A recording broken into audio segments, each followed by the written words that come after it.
Before we go any further, let's get familiar with the FC-8600 cutter. Starting at the front, on the right-hand side is the control panel. We'll go over this in greater detail later, but this is where we can control the different functions of the cutter. On the left side of the control panel, down towards the middle, is where the media is loaded and cut. On the top side of that area are the push rollers.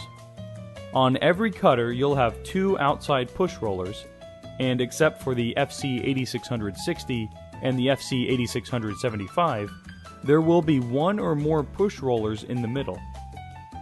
The purpose of these rollers is to push down on the vinyl material to hold it in place while it is being cut. These don't actually drive the material back and forth, but they hold the material against the grit rollers on the bottom. When the push rollers are lowered, the grit rollers are what drive the material back and forth. These can be repositioned according to the size of the material. This means that in order for the media to move during the cutting operation, the push rollers have to be directly over the grit rollers.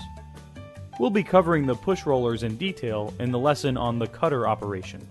Just behind the control panel is the media set lever. This lever is what raises and lowers the push rollers onto the grit rollers.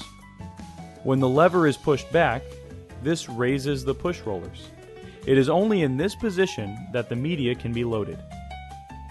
At the back end of the cutter are the media stock rollers. This is where you place your rolls of media or material. Finally, on top of the unit, there's a channel for a very handy purpose. It's where you can place all your tools, your X-Acto knives, cutting tools if you have more than one, scissors, and other tools.